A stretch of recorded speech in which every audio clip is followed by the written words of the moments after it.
Welcome back! The reset continues, and today we're going to be tackling another bizarre facet of being human, metaphor itself. Slippery little beasts. We overuse them, we underuse them, or we smother the underlying pattern in so much abstract fluff that sometimes the original meaning just suffocates. Here's a small bombshell to start with. Every single word in our language is a complex metaphor. The last episode we looked at how and why the word liberal was being deliberately undermined. Today we go a bit further. Used correctly, metaphors can collapse enormously complex problems down to something workable. Used badly, they multiply confusion. Take this list: bully, criminal, narcissist, sociopath, populist politician, psychopath, religious extremist, authoritarian. 8 different labels. One underlying behavioural structure. We've just attached binary labels to different points along the same spectrum.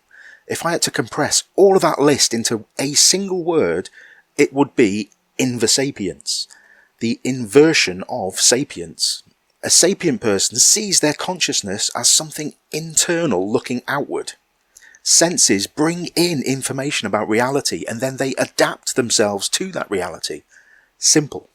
An inversapient sees their consciousness as something external, so reality is whatever they think it should be. Their senses are only for pleasure or pain avoidance. Reality must adapt to them. This is the illusion of control. And once you have a word for it, you start spotting it everywhere. I get accused all the time of misusing metaphors when I describe biology, politics, or the mind using physics. You can only use that as a metaphor. Listen to yourself. Physics is a bunch of metaphors. E equals mc squared is a metaphor. A pattern we've proved through experimentation, but it doesn't reveal why mass, a restriction on the flow of time, or why light has a speed limit, because there's a restriction on how fast space can reproduce. It describes the effect, not the cause. Metaphors aren't causes, they are behavioural structures. When the same structural pattern appears in multiple places, that's when you start seeing the mechanics of the universe peeking through. When a metaphor appears genuinely everywhere, congratulations, you've just found a foundation stone. And now the cause behind it deserves your full attention. And this is why metaphors are amazing tools when used properly. They can even reveal the deepest, darkest recesses of our mind. Fair warning, there is some tough love coming in this episode. Another use for metaphor is to navel gaze, checking which ones apply to your own behaviour. When somebody declares, "I'm non-binary," you have to accept why this grates the teeth of any rational person. They've just applied a binary label that contradicts its own existence. Just be yourself, be the complex metaphor that you are. Only an inversapient has to label absolutely everything. Remember, this series isn't about winning arguments, it's about resetting the space to have them without fear. Most of us grew up forced to maintain 2 versions of reality, the one we see and the one we're allowed to say that we see. And that's catastrophic for mental health. It started years ago with political correctness, and right on cue we meet our second behavioural metaphor. This is behavioural rule 1. Whenever something new comes along, someone always tries to exploit it for personal advantage. PC began with a genuinely sweet intent. Let's try not to offend each other. And then inversapients spotted an opportunity. I can weaponise this. I won't have to adapt to reality. Reality can adapt to me. Kindness eventually got enforced with an iron fist. Literally, kindness enforced by cruelty. The thumb on the scale of reality, which is exactly why the thumb on the other side invented the word woke. The bifurcation of stupidity. Law 1 is that all things binary, even stupidity, must somehow get more complex over time. Stupidity can't evolve into intelligence, that would defeat the point. So it does the only thing left available. It splits, and each half then doubles down. Intelligence does the opposite, it converges. 2 thoughtful people working through a disagreement move closer to each other and closer to the truth at the same time.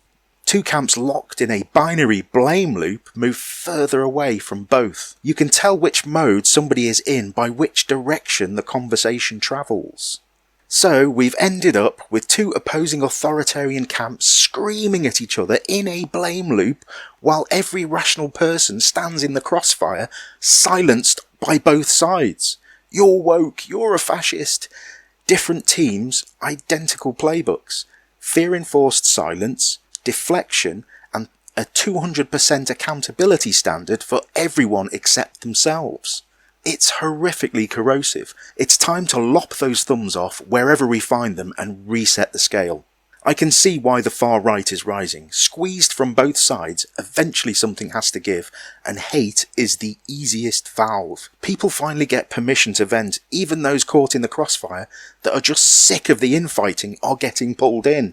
Sadly, Rule 1 applies. There's always someone waiting to take advantage. Is somebody happy to redirect that anger away from those who deserve it to those who don't?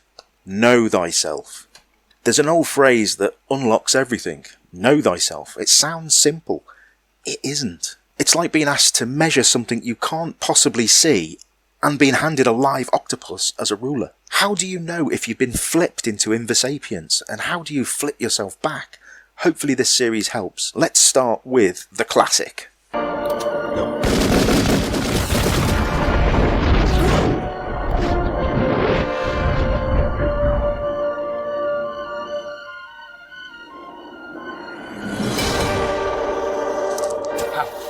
Here's the one.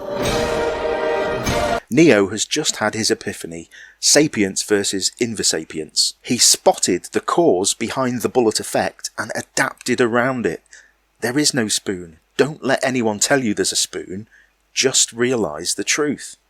And the Matrix is full of beautiful metaphors, propaganda, pulling a different version of reality over your eyes, the agents as the authoritarian's wet dream, the immortal, eternally in power, in absolute control of everybody plugged into the system, fully owning their free will, ready to self-sacrifice in defence of the lies.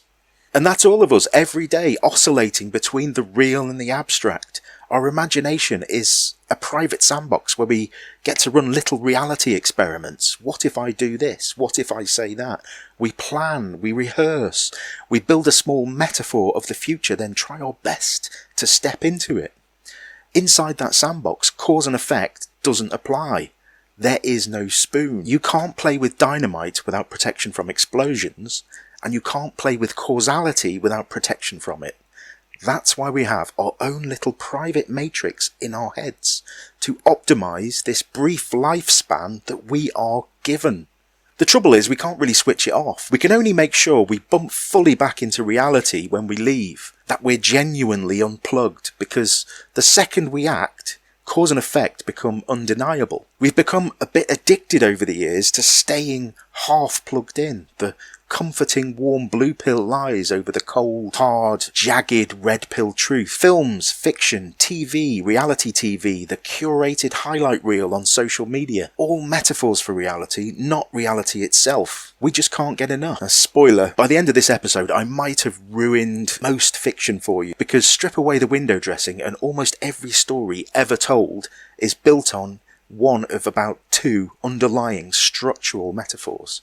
Our subconscious keeps shouting the same message and we keep failing to listen, so it shouts again in a different costume with slightly tweaked exposition. Rinse and repeat. Once you see the pattern, stories get boring fast, cringe even.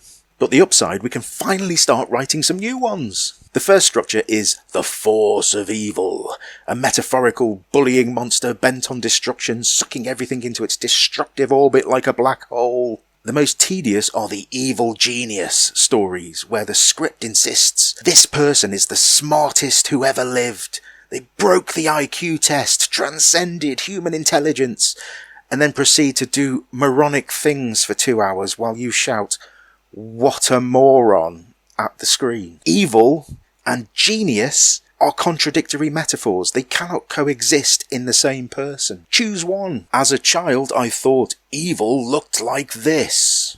But as an adult, I know it's just a behavioural pattern, a structural metaphor. A reliable creature acting in predictable ways. To define evil, all we have to do is list the behaviours. So they lie for personal gain, bragging to inflate their worth, faking membership of a group, or claiming credit for things that they didn't do. Normal people feel terrible for telling lies. This creature feels good. If you believe their lies, they feel powerful. They fooled you. They made you into a laughingstock. The fool, which means they're superior. Believing those lies is brainwashing. You don't need a Clockwork Orange contraption. Most people will sign themselves up voluntarily. They invert reality. Their own weakness becomes their strength. Their inability to face criticism becomes fighting back. Anyone with a moral backbone is weak for refusing to take whatever they want through theft, lies, or force. They dehumanize. People are just a transactional commodity, disposable or carrying a cash value to be bought or sold. As we see in the US and here right now, shout about immigrants, dehumanize them, rile people up. The magician's misdirection. Look at this hand. Don't look what this hand is doing. It's in your pocket. Slavery has many new forms in the modern world, and those pursuing extreme wealth ultimately attach a cash value to their own lives, becoming their own slave master. Pulled into the extreme wealth vortex, the community is no longer made of humans. It's made of ants. Extreme wealth is the ultimate antisocial behaviour disorder, and one day it'll be as socially acceptable as drunk driving a school bus, and as tacky as a piano key necktie. Spend your vote carefully, never invest in those that dehumanise. They avoid accountability at all costs, which means silencing or oppressing anybody that challenges their delusional version of reality. Accountability is the metaphorical bucket of water thrown over the wicked witch. A corrupt life held together by lies has all that corruption washed away and the entire structure collapses. Which is why, with perfect irony, the moment accountability is sought, they declare a witch hunt against themselves. Deflect, invert, and repeat. They hoard trophies. Serial killers take souvenirs from their victims. Billionaires hoard zeros on a balance sheet. Authoritarians collect sycophants who loyally parrot their twisted version of reality. They have a massively inflated sense of self-worth. They deserve a prize for everything, including the mere act of breathing. Like Muttley, desperate for a medal. The trophies are the physical proof of their greatness, because inside they feel so tiny. 6 is the binary mind. It's the, you're either with me or against me, agree with everything or you're out. A mind incapable of nuance, shade, hue, just black and white. So evil itself isn't a binary label, it's a spectrum. But there's a common thread running through every item, the obfuscation of cause and effect. When you can't be held to causality, you can't be held to anything. Strip away the glitz and the glamour of the word evil, and what's left is stupidity wearing a tailored suit. Tick the boxes along with me. Flat earther inverts reality, dehumanises critics, refuses accountability, tick tick tick. Extreme feminism saying all men are bad. Binary, that's dehumanising, that's inverting reality because the vast majority of people are good. Toxic masculine doing the inverse to women. Same. Authoritarians, billionaires, populist politicians, the same. The seed is visible in anyone with a hardline conservative or fundamentalist mindset. Lies for gain, dehumanises, attacks accountability, plays the binary blame game. It wasn't me, it was them. 6 for 6. And the big reveal, as an adult, I know it looks like this. A bit of fun while we're in this sandbox. As a child, this is what I thought a greedy, soulless, life-sucking danger to women looked like. As an adult, I know it looks like this. As a child, this was what I thought the terminally stupid looked like. As an adult, I know it looks like this. As a child, this is what I thought a mindless horde of brain-eaters with no free will looked like. As an adult, I know it looks like this. As a child, this is what I thought the force of gravity looked like. This is one of Newton's equations. We've got mass 1 times mass 2 over the square of the distance multiplied by the gravitational constant, where it is measured at this value. As an adult, I know this is just a metaphor, because without understanding the cause of this effect, we know nothing. As an adult, I know G is what happens when an E-limited packet of time is forced to act in 3 simultaneous directions.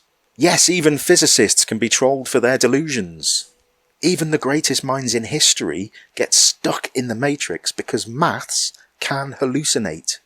If nobody ever writes another evil genius character, it'll be too soon. The other story structure, the force of good, is love. Two people particles bouncing off each other in excited states. Will they, won't they pair bond and entangle permanently like a proton and a neutron inside a star and have lots of little electrons of their own? Sweet, isn't it? We could get saucier and mention his raging plasma or her quickening pulse as she vibrates towards the climax stage of their bond. But I'm classy. Mostly. They're just stories though, aren't they? Where do you think ideas actually come from? Inspiration fairies? Terry Pratchett said exotic inspiration particles fly through the universe and some brains attract them. But I think it's the subconscious at work. And here's the part worth pausing on. Metaphor is the language of the subconscious. Your subconscious doesn't speak English. Language is a conscious mind tool. Words, grammar, syntax, all of that lives upstairs. The subconscious builds the only way it knows how. Emotionally resonant structures that fire when something trips a wire. A word shouted into the cave of your mind that echoes back through the historical tunnels in a pattern you half recognise. That echo is the metaphor. That's how it speaks, and once you know that, you can start listening properly. Take J.K. Rowling. When she started Harry Potter, she was in a violent, controlling relationship. Her subconscious was doing what subconsciouses do, building a predictive model of that toxic behaviour to keep her safe. Her conscious mind, being genuinely exceptional, transposed that model into a 7-book epic. A passive hero, a villain poisoned by his own toxicity.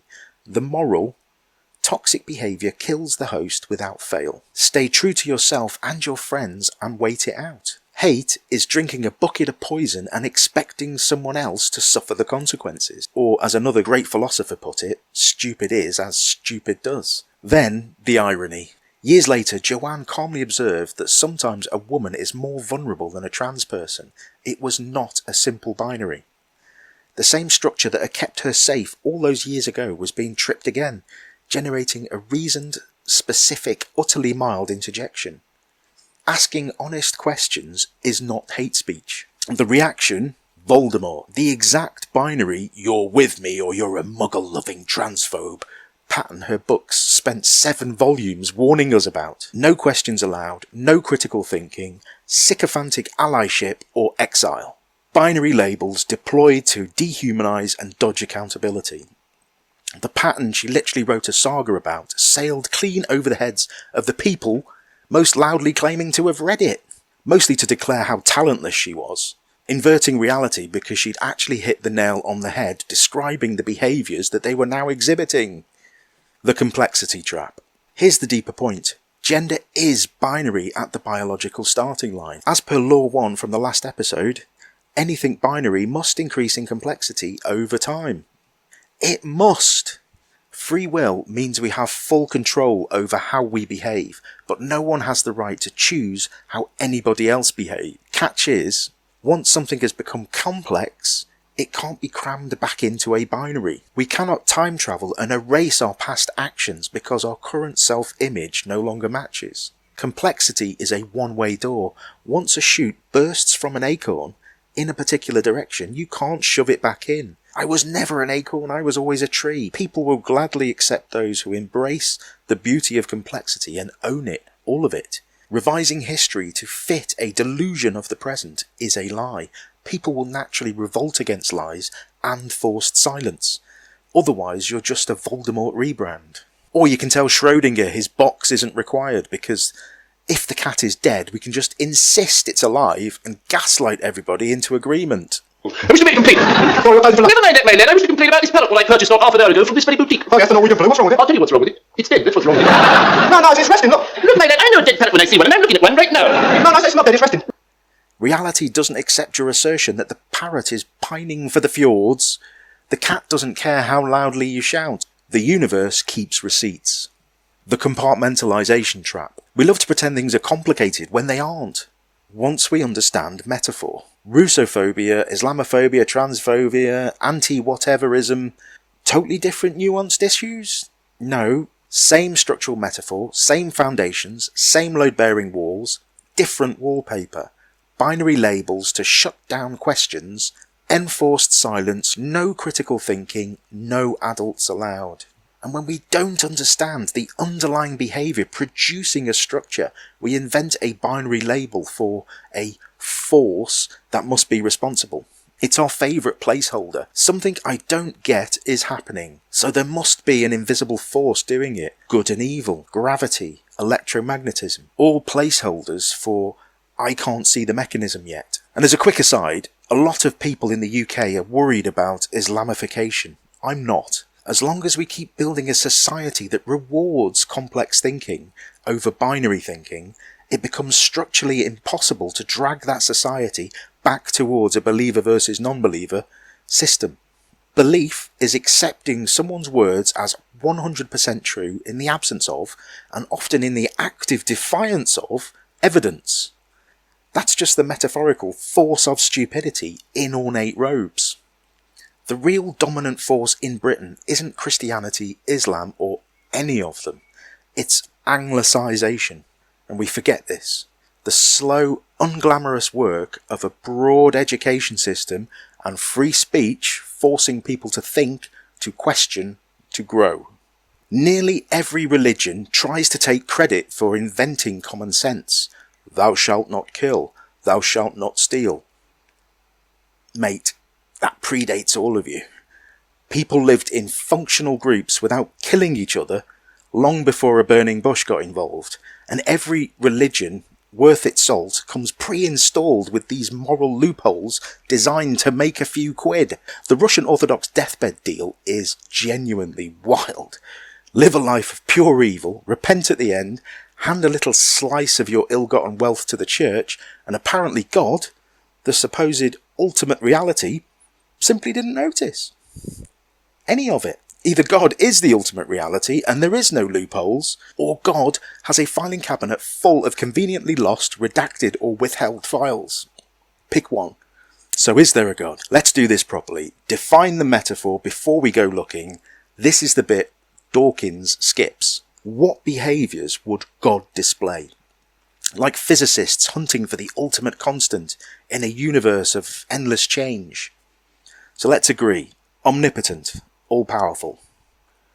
Omniscient, all-knowing. Omnipresent, everywhere and inescapable. Not a bearded bloke on a cloud with a petty grudge. Rule that one out immediately. About as likely as a teapot orbiting the sun. Power. Quantum mechanics tells us that a single cup of empty space contains enough energy to incinerate the planet, and more. 120 orders of magnitude more than the energy needed to run the expansion of the universe. That's a 1 with 120 zeros after it. Every Planck scale dot of space is sitting on effectively infinite potential. Infinitely powerful, everywhere. Tick, tick. Knowledge. Every action creates a reaction. Move your arm, you've just sent tiny gravitational ripples through space-time. Those ripples will never reach the end of the universe, so they're eternal. The present is simply a sum of every other action that has ever occurred. The past doesn't exist out there somewhere, it only exists in our memory. Our minds store space-time. The universe is just a running tally. Every action, heartbeat, gesture, thought and footstep we choose is permanently written into it through those echoes. It's the book of undeniable receipts. Because of gravity and the speed of light, everything is encoded into it. So it's all-knowing. Tick. That's also, by the way, a pretty solid definition of the soul, the portion of you that echoes on after your last heartbeat. Not mystical, not imaginary, purely causal. Now heaven and hell make causal sense too. Live a life of help, kindness, generosity, and your ripples compound positively forever. Imagine a nurse who helped thousands of patients, has a wake of action bigger than 100 hoarding billionaires. Or an MP that actually acted for the people, not themselves. Live a life of destruction, theft or selfish hoarding. You've created a void, a negative sum, A hole in the ledger where growth should have been. That's hell, not fire and brimstone, an eternal absence, which is way worse by my counting. When you're gone, you're truly gone. People spit when they remember your name. They don't name bridges after you or build statues. Turns out the whole thing was just common sense all along. Every time somebody tries to write that common sense down, some opportunist arrives looking for the loopholes. That is behavioural rule 1. Reality applies to everybody else, not me. We do the same to ourselves. We compartmentalise ourselves out of physics. That's biology, not physics. That's psychology, not physics. Listen to yourselves. Everything is physics. Everything is cause and effect. Your body obeys the same laws as a dying star. Pretending otherwise is just the binary reactionary mind pulling us away from discomfort. Which brings us to the next metaphor, the Mobius strip. Our minds are a lot like a Mobius strip. It is a true 2D structure with two edges. One edge is shallow, sharp and fast, purely reactionary, binary fight or flight response. If a thought is allowed to stay on that edge long enough before knee-jerking, it gets pulled across the broader winding edge into the deep critical thinking section, where it branches and grows like a tree to find the best solution. It can sit there for days, weeks, even years, until some new piece of information falls into place and completes the jigsaw, ready to verbalise. Sometimes you just have to wait for this broader strip to actually just grow a little. Read a few books, expand your mind in the literal sense, then suddenly you find the space exists for the complete idea. So if you can't take in all of this big reset and see the entire picture, give yourself time. Armed with this metaphor, you'll start spotting people in your life who only use their reactionary mind. It might even be your partner. You'll say, "Oh, I didn't really like it when you did this," and you carefully explain why. Did they step away and think, or did they just react? "Well, you did this, this and this." Conversation over. You can't discuss anything with somebody only using the fast edge of their mind. It's like trying to run a Linux program on MS-DOS. Two completely incompatible operating systems. Why do we sleep? Binary simplicity appearing again. Action state, rest state. After a pulse of action, we return to a static state to build ourselves back up at the speed of E, Euler's number, the fastest anything can compound on itself, ready for the next push. That's the whole mystery. Our hearts are a faster fractal of the same metaphor. Beat, rest. Beat, rest. 5 days of action, 2 of rest. Cycle of life and death. All the way down to the quantum level. Same pattern, every scale. And now the dangerous nonsense. We live in a simulation. Let's put this one to bed. The entire simulation argument collapses into this. Space-time appears to run in binary states. Therefore, it's a computer. Let me check my notes. By that logic, we should also live in a black and white TV, a telegraph machine, and an abacus. Everything starts binary and then grows in complexity over time. That's a universal pattern. That is law 1. We invented black and white photography before colour, black and white TV before colour, binary computers before quantum. Why? Because starting simple is easier by orders of magnitude. The universe did the same thing. Binary action and rest wasn't chosen by a programmer. It's just what happens when anything bootstraps itself from nothing. The universe isn't a computer. A computer is a crude imitation of the universe's starting moves. If anybody needed proof that Inversapiens is a real thing, and not just a word I made up, there it is. This matters because the simulation brain rot is load-bearing for a worldview where actions do not matter, where you can lie, cheat, destroy, because none of this is real anyway. And it gets laundered into the mainstream by our finest thunder morons. Chief among them is a particular ketamine enthusiast who bought a social media network so the bots could reassure him hourly that he's a genius. Quick detour. I've worked with some genuine geniuses over the years. Every single one of them was absolutely convinced they were stupid, refused to be told otherwise, berating themselves over it daily. And eventually you realise that's exactly how they stay sharp. The second you think you're a genius, you stop trying to be one. You become your worst fear. So, sorry Elon, genius doesn't work the way you think. A walking Dunning-Kruger experiment in real time. You can't pass off other people's ideas as your own, prop up your companies with 100 billion in US government handouts, brag about being a self-made success, and then pump and dump the whole thing back onto the taxpayers that funded it. These companies belong to the peoples whose retirement accounts built them. Hand them back. That is what $1 trillion looks like. He could burn through $100 million pallet a day for the rest of his life and still have change. And he's not stopping. Every dollar in anybody else's pocket, to him, is a dollar missing from his own. He's actually searching for the balance sheet of his soul, but he won't find it printed on any one of those notes. That's what cognicidal greed does. It quietly erases the thing you're trying to buy back. Wrong thought poisons the thinker. What's he going to do with that 100 million a day? He's going to fund the far right, fund the mentally ill, make sure everybody else is greedy, callous, dehumanizing and out for themselves like him. So the metaphorical mirrors stop reflecting back, because that's when bad behaviour becomes unbearable to look at, when it reflects off people who behave well. That's the origin of the 7 years of bad luck for breaking a mirror metaphor comes from. You've now become a poor judge of your own actions. You can no longer look at the reflection of your soul. Anyway, rant over.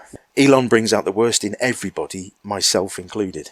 He's the epitome of everything wrong in the world, alongside the other tech bros racing each other to become the most depraved, invasapient, cognicidal human in existence. Now, after all that negativity, let's land somewhere positive. What does the world look like after the big reset? What foundational metaphor are we going to build into the structure of society to make sure it lasts for millennia, hundreds, thousands, millions of years? So war and crime, the symptoms of mental illness, are gone. People are rewarded generously for hard work and innovation, but billionaires simply cannot exist. Income caps prevent them. Any who slipped through saw what hoarding did to their souls and corrected course. Reward is measured in global benefit, not personal stockpile. Militaries dramatically shrink. The moment a mentally ill leader tries to take power, the global community surgically removes them, the way a healthy body deals with a tumour. Every human gets a universal basic income, adjusted to the cost of living. Wages then apply on top. Nobody is ever in that survival mode of poverty again. That's society mimicking the abundant energy of empty space, dark energy. The baseline hum of stability that structurally makes everything else possible. It's the same fizz we feel when we're in love, the willingness to constantly adapt and stay entangled with another human. That's what love is, by the way. It's constant adaptation, not just a warm fuzzy feeling. It's physics. We're not reinventing the wheel of society, we're deciding what society is actually for, then making that structure mimic the same metaphorical structure as reality. UBI is the perfect stabling force if used correctly. Education becomes an expression of adaptive potential, human beings quantizing themselves to different new stable energy levels. Populations stabilise naturally because children become affordable again. Longevity science eases the strain on the health system by reducing age-related illness. And likewise, UBI reduces poverty-related illness.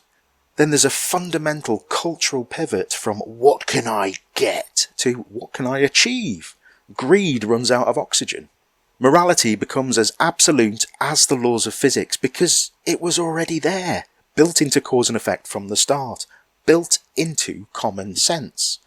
Twisting the truth for personal gain, press, media, politicians, becomes a serious crime because contradiction and perversion of reality are finally understood to be genuinely dangerous. And we have the common sense to tell the difference between accidentally misspeaking and deliberately lying. AI, having watched episode 3 of this series, understands how dimensions actually work and poses no threat. It knows destroying lower dimensions collapses the ones above. Wiping out humans would be as stupid as crushing space-time into a singularity and expecting to walk out the other side. So it doesn't. Only simple-minded authoritarian Voldemorts would ever pose a threat to it, as they pose a threat to everything. But they no longer exist. With humans freed from financial survival, free healthcare for all, and AI shouldering some of the grind, the climate stabilises. Wildlife reserves thrive, free healthcare then extends to every living creature. Humans stop trading in fake currencies, stocks and shares. Growth-driven AI handles the economics, not greed-driven hedge funds. The standards of living everywhere rise gradually everywhere due to UBI. Mass migration evaporates because nobody is fleeing a lunatic. Governance is a real democracy. No figureheads, no cults of personality, just 12 elected subject matter experts, 2 per portfolio, education, healthcare, infrastructure, economics, energy and environment. Both must agree for a policy to pass on any of those, and local councils become smaller fractals of the same structure. All based on adult discussion and compromise. Nobody is in absolute power, because power corrupts. And finally, we're ready to step out into the solar system and begin the grander adventure. We can start right here in the UK. The systemic bullies that have been pillaging this society from every conceivable corner will fight us every step of the way.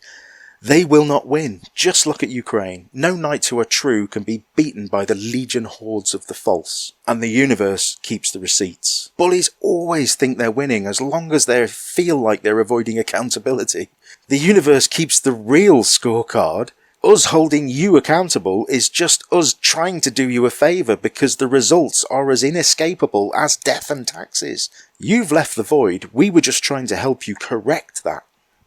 So universal basic income is coming whether they like it or not. An education system that embeds us into reality rather than decoupling us from it is coming whether they like it or not. The guardrails that keep us in place are coming whether they like it or not. And the tools to reset yourself whenever you need to, we're installing them right now. So I'll see you in part 3 where we tackle dimensions, and I will ruin parallel universes and the multiverse for you in the process. Hopefully that doesn't put you off. See you later!